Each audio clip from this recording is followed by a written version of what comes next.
A hotel owner bullies an elderly black janitor. Clint Eastwood Stallone gets involved.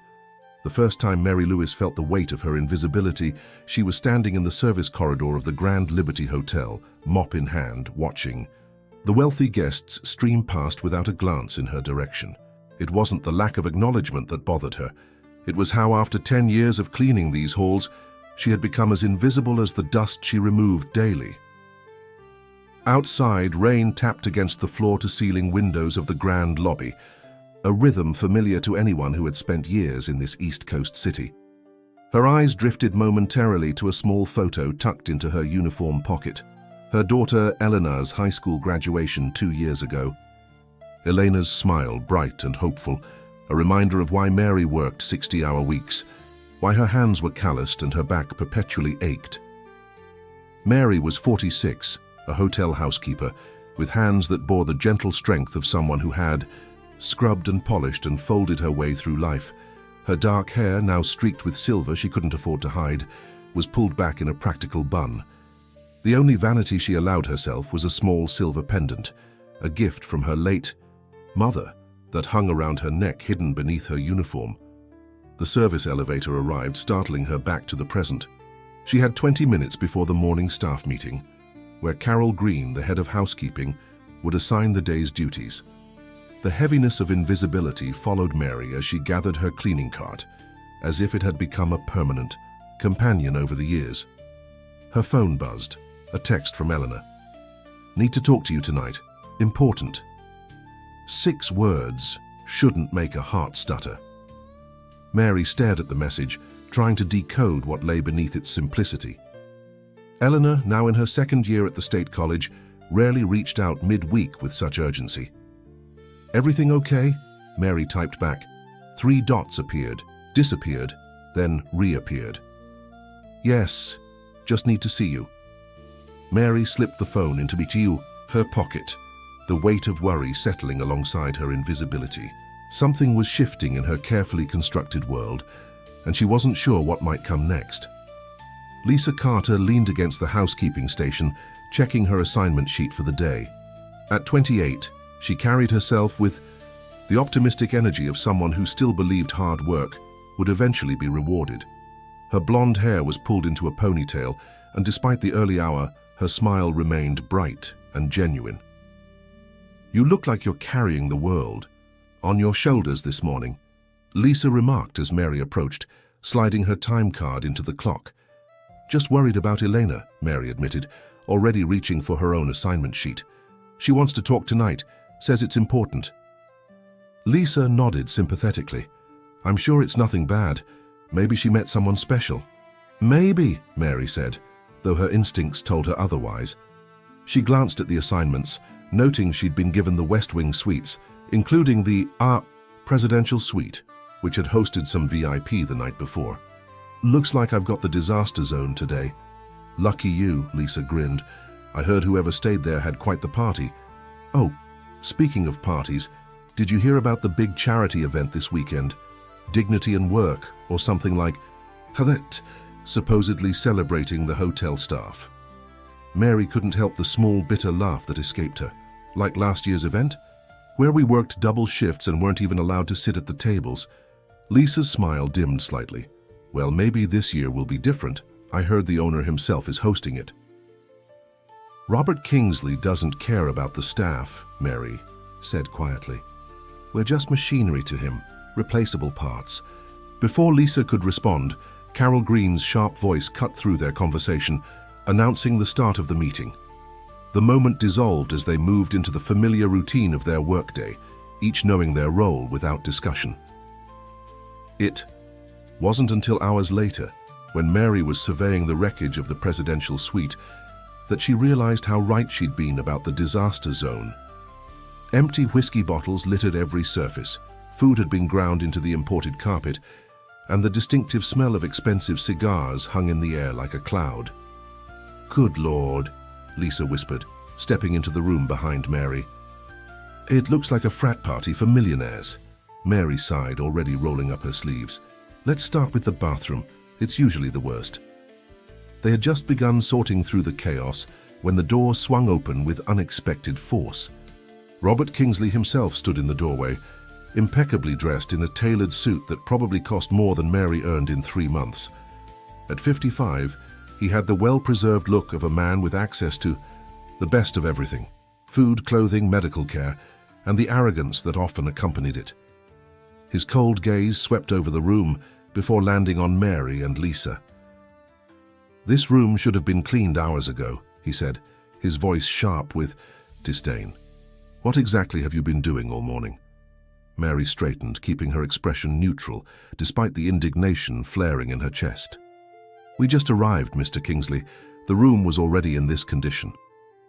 Something dangerous flickered in Kingsley's eyes. "Are you suggesting I don't know what's happening in my own hotel?" "No, sir," Mary replied evenly. "Just explaining that we've only just begun." She didn't see it coming. In one fluid motion, Kingsley grabbed a bucket of dirty water from their cleaning cart and tossed it directly at Mary. The cold, filthy liquid drenched her uniform, her hair, her face, leaving her gasping in shock. "Clean this mess up," Kingsley said coldly. "And be quick about it. I have VIPs arriving at noon." The door closed behind him with a decisive click, leaving a stunned silence in his wake. Lisa stood frozen, her eyes wide with horror. "Mary," she whispered. "Oh my God, Mary." Mary didn't move for several seconds, feeling the water drip from her clothes onto the expensive carpet. Then, with deliberate calmness, she reached for a towel. "This isn't over," she said quietly, her voice steady despite the rage and humiliation burning through her veins. "Not by a long shot." Sean Donovan believed he had mastered the art of seeing the unseen, not in any mystical sense, but in the practical skill of noticing what others overlooked. As the Grand Liberty's security chief for the past 5 years, he had learned to spot not just potential security threats, but also the human dynamics that could create problems within the hotel's carefully maintained facade of luxury and sophistication. 52. Sean's weathered face told the story of a man who had seen both beauty and brutality. The slight limp in his right leg was a souvenir from his military service, as was the habit of scanning each room for exits the moment he entered. His salt and pepper hair was always neatly trimmed, and his dark uniform was as pressed and proper as any executive's suit. He was reviewing security footage in his small office when movement on one of the monitors caught his attention. The camera outside the presidential suite showed Mary Lewis, drenched from head to toe, walking with almost unnatural dignity down the corridor. Behind her, a visibly distressed Lisa Carter followed, carrying dry towels. Sean frowned, rewinding the footage to see what had happened. The cameras didn't show inside the rooms, but something had clearly occurred. He made a note of the timestamp, planning to check the corridor footage from earlier to see who had entered the suite. When his shift ended at midnight, Sean found himself walking not toward the employee exit, but toward the small staff break room. Something told him he might find Mary there, and something else told him she might need an ally. She was sitting alone at a table, still in her uniform, though it was now mostly dry. Her silver-streaked hair had been repinned into its usual bun, but her eyes held a weariness that went beyond physical exhaustion. "Mind if I join you?" Sean asked quietly. Mary looked up, surprise flickering across her face. Security chiefs and housekeepers didn't typically socialize at the Grand Liberty. The rigid hierarchy of the hotel kept everyone in their designated spaces. "Free country," she replied, gesturing to the empty chair across from her. Sean sat, placing his coffee mug on the table between them. "Rough day?" Mary's laugh held no humor. "You could say that." "I saw you on the security feed," he said, watching her expression carefully. "Coming out of the presidential suite, you were soaked." Her eyes met his, wary but not frightened. And I'd like to know what happened." Sean leaned forward slightly. "Because if a guest assaulted you—" "Not a guest," Mary interrupted. "Kingsley." Sean felt his jaw tighten. "Robert Kingsley? The owner?" Mary nodded, then seemed to make a decision. In a quiet, steady voice, she described what had happened that morning: Kingsley's accusation, his sudden violence, his dismissive departure. When she finished, Sean was silent for a long moment. "Have you reported this? To HR or—" "And say—" "What?" Mary asked, her voice tinged with bitter reality. "That the billionaire owner threw water on a housekeeper? Who do you think they'll believe?" "There's security footage of the corridor," Sean pointed out. "And I'm betting Lisa would back up your story." "Lisa needs this job even more than I do," Mary said. "She's putting her younger brother through college." Sean studied her face, noting the resolve beneath the exhaustion. "What are you planning?" A small, determined smile curved Mary's lips. "I haven't decided yet, but when I do, I'll make sure it counts." The charity gala was in full swing. The Grand Liberty's ballroom transformed into a glittering showcase of wealth and influence. Crystal chandeliers cast prismatic light over tables adorned with elaborate floral arrangements, while waitstaff circulated with trays of champagne and canapes. Mary stood at the service entrance, watching the spectacle with Lisa beside her. They were dressed in special uniforms for the event, black dresses with the hotel logo embroidered discreetly over the heart, more formal than their usual attire, but still clearly marking them as staff, not guests. "I can't believe we're doing this," Lisa whispered nervously. "If we get caught—" "We won't," Mary assured her, though her own heart was racing. "Just remember the plan. When I give the signal, you bring out the video." 3 days had passed since the incident in the presidential suite. 3 days in which Mary had been demoted to cleaning the staff bathrooms, a clear punishment from Kingsley. 3 days in which she had discovered she wasn't as alone as she'd thought. Sean had approached her the evening after their late night conversation, a small flash drive in his palm. "Security footage," he'd explained, "from outside the presidential suite. It doesn't show what happened inside, but it clearly shows you leaving soaked and Kingsley exiting right before. It's circumstantial, but it's something." More surprising had been the quiet support from other staff members, the kitchen workers who slipped her extra food at break time, the maintenance man who fixed her locker when the lock mysteriously broke, the front desk clerk who whispered that several regular guests had asked about her, noticing her absence from her usual posts. Now, watching Robert Kingsley take the stage to thunderous applause, Mary felt a strange calm settle over her. Whatever happened next, she would no longer be invisible. "Distinguished guests, friends, colleagues," Kingsley began, his voice smooth as expensive bourbon. "Welcome to our second annual Dignity and Work Benefit, celebrating the hard-working staff who make the Grand Liberty Hotel a world-class establishment." The crowd applauded politely, champagne glasses glinting in the soft light. "This year's proceeds will go directly to our Employee Education Fund," Kingsley continued, "helping our staff pursue their dreams beyond these walls." Mary felt rather, then saw Lisa's indignant huff beside her. The Education Fund was notorious among the staff for its inaccessibility, the paperwork labyrinthine, the approvals rare. "Now, I'd like to introduce—" "Excuse me, Mr. Kingsley," a deep voice cut. Through the ballroom, all heads turned toward a table near the front, where a distinguished older man had risen to his feet. Clint Eastwood stood with the quiet authority that had made him a cultural icon, his gaze fixed on Kingsley. "I'm sorry to interrupt," Eastwood continued, his gravelly voice carrying easily across the suddenly silent room, "but I believe there's something the guests here should know about how the Grand Liberty Hotel treats its celebrated staff." Kingsley's professional smile faltered for just a moment. "Mr. Eastwood, perhaps we could discuss this privately after the event." "I don't think so," Eastwood replied. 3 days ago, I witnessed something from my room that disturbed me deeply. One of your housekeepers, a woman who's worked here for 10 years, I'm told, was assaulted by you personally."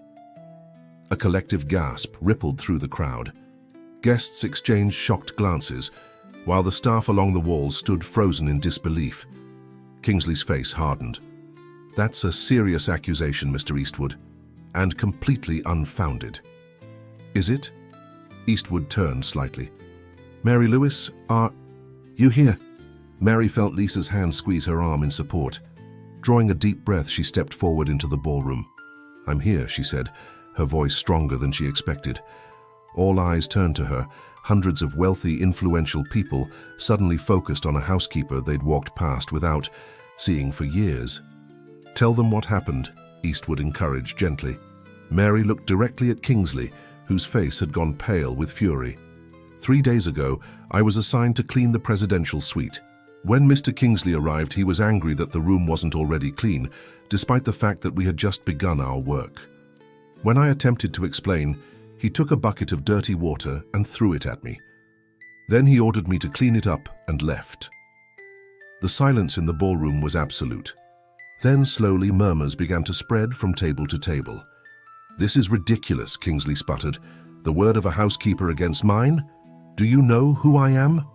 "We do know who you are," came another voice, Sean Donovan stepping forward from his position by the main doors. "And we have proof." At his signal, the large screen behind Kingsley, meant for a slideshow about the charity's impact, flickered to life. Security footage appeared, showing the corridor outside the presidential suite. The timestamp matched the day of the incident. The footage showed Mary and Lisa entering with their cleaning cart. Minutes later, Kingsley arrived. Though there was no audio, the timestamps clearly showed he was inside for less than 2 minutes. Hardly enough time for a conversation, but perfect for an impulsive act of cruelty. Then the door opened, and Mary emerged, visibly drenched, with Lisa right behind her, looking shocked. "I've got more," Sean added calmly. "Footage of Mr. Kingsley's pattern of behavior towards staff over the past year. It makes for interesting viewing." Kingsley's face contorted with rage. "You're all fired," he hissed. "Every single one of you." "I don't think so," came yet another voice, an older woman rising from a table near the back. As the crowd parted, Mary recognized Margaret Wilson, the hotel's largest investor. "Robert, the board will be meeting tomorrow morning. I suggest you prepare to explain yourself." What happened next unfolded like a dream. Staff members began to step forward one by one, sharing their own stories of Kingsley's abuses. Guests, many of whom prided themselves on their philanthropic work, listened with growing horror. Some approached Mary directly, offering apologies, support, legal contacts. Through it all, Mary stood tall, the weight of invisibility finally lifting from her shoulders. She caught Lisa's eye across the room. Her young friend was talking animatedly to a group of journalists who had been covering the event. Near the exit, Sean gave her a subtle nod of respect, his mission accomplished. As the evening wound down, Clint Eastwood approached her, his expression thoughtful. "You showed remarkable courage tonight," he said simply. Mary smiled, feeling years of tension begin to unravel. "Not courage, dignity, there's a difference." Eastwood nodded slowly. "Yes, there is." He glanced around the ballroom, where staff and guests were mingling in a way they never had before. "What will you do now?" Mary thought of Elena, of their conversation the night before, how her daughter had been afraid to tell her she wanted to change her major from business to social work. How Mary had surprised herself by saying, "Follow your heart. Life's too short to live it for someone else's." Approval. "I think," Mary said carefully, "I'll stop being invisible.